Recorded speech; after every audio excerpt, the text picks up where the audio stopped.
Mr. Ballar, and the weighing of society *, a good man in the village. Mr. Ballar had never sought greatness.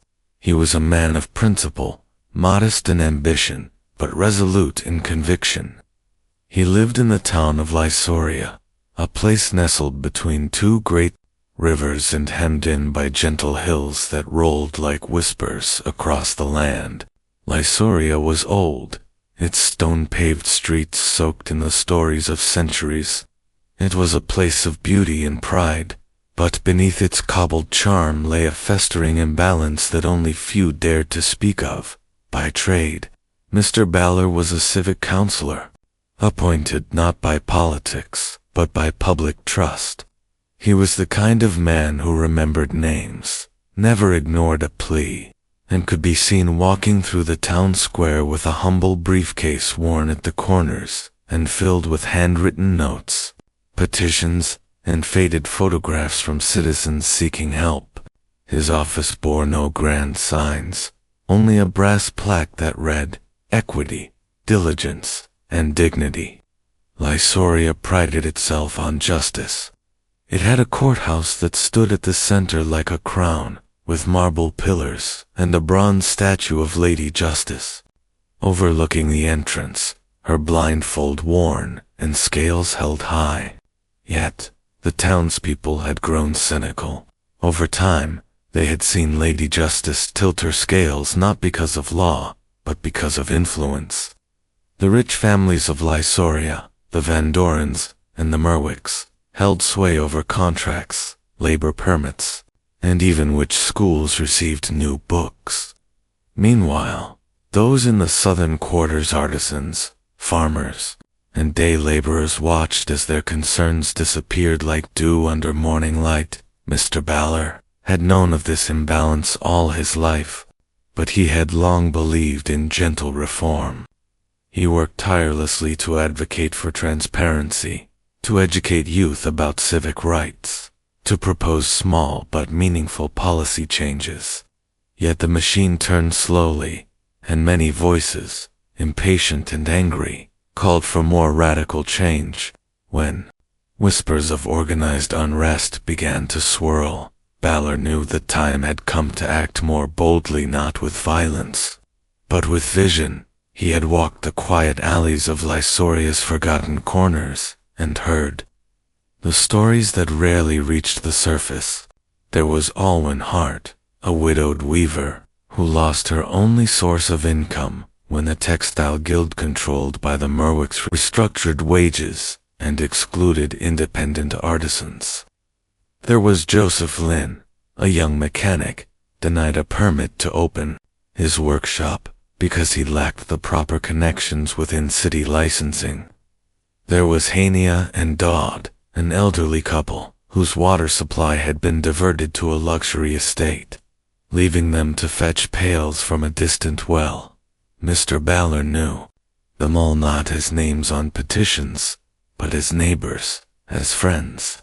He listened, not out of duty, but out of deep empathy, and from this mosaic of private injustices, he formed a public mission.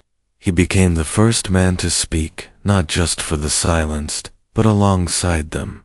Few people knew of Mr. Ballar's earlier life, but those who did understood the deep roots of his unwavering moral compass.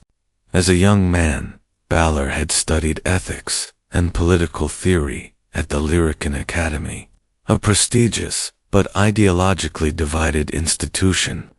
While many of his peers pursued careers in law or diplomacy, Ballar chose to return to his hometown and serve on the ground level. He lived in a small rented room above an old bookshop and taught evening classes on civil liberties to factory workers. He mended fences on weekends, helped children learn arithmetic, and once spent an entire winter helping rebuild the home of a family displaced by a fire. These small, unrecorded acts wove the quiet legend of a man who believed deeply in justice, not as a courtroom event, but as a daily practice of compassion and courage. He carried the scars of service, not physical, but emotional. In one particularly painful chapter, his own brother Darian had fallen victim to a corrupt contractor who had forged documentation and claimed ownership over the family's ancestral land. Despite Ballar's personal ties to the case, the system denied them recourse. That injustice fueled Ballar's commitment not to vengeance, but to fairness, for all he vowed never to let personal grief steer his mission, but used it to understand the pain others carried. It began with a hearing. A young woman named Elise Barreto, from the southern quarter, brought forth a case of property seizure.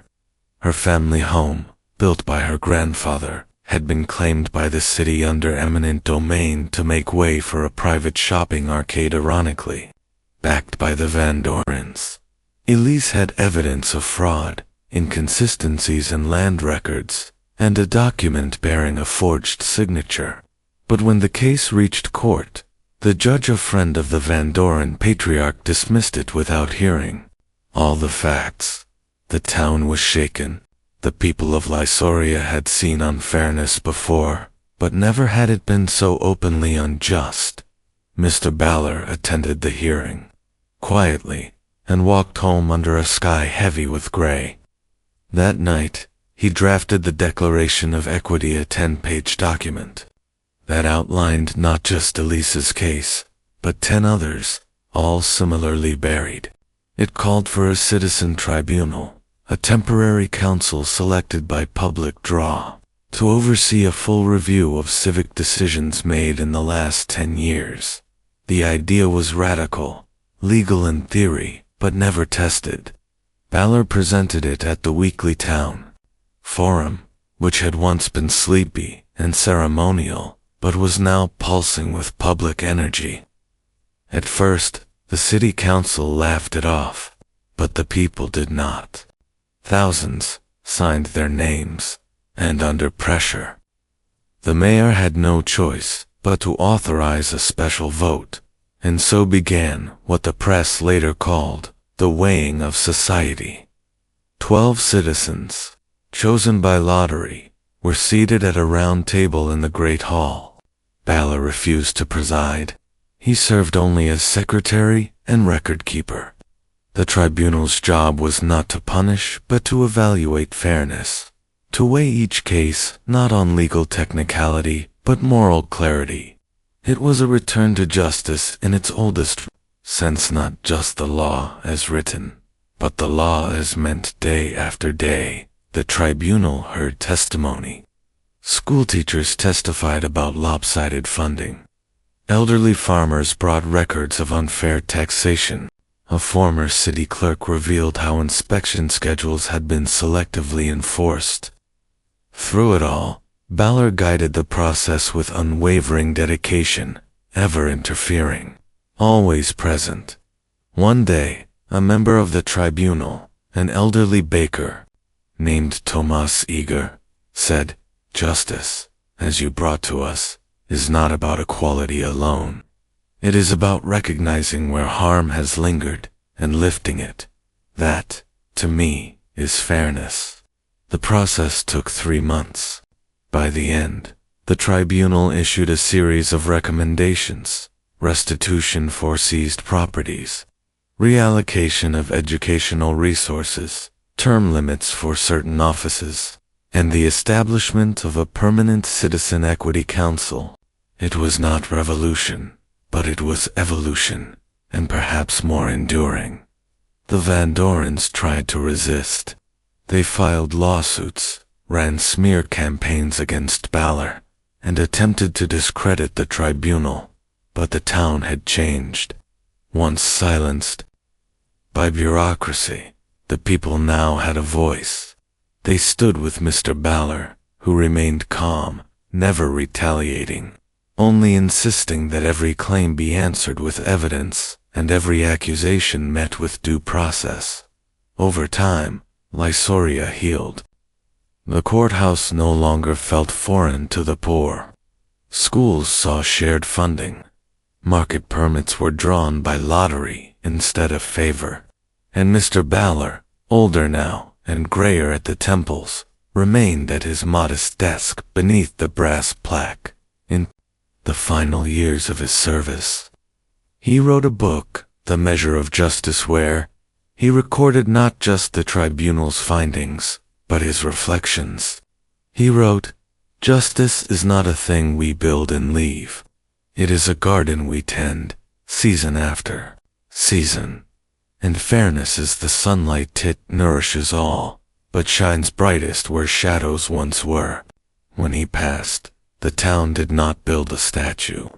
At his request, they placed a bench beneath the old elm in the town square, with a plaque that read, "Sit here, listen first, and weigh the world with care."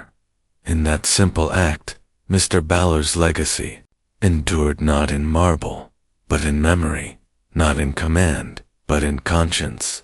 And so, Lysoria, once divided by privilege, became a town not of perfection, but of persistent striving for justice, and for fairness in all things.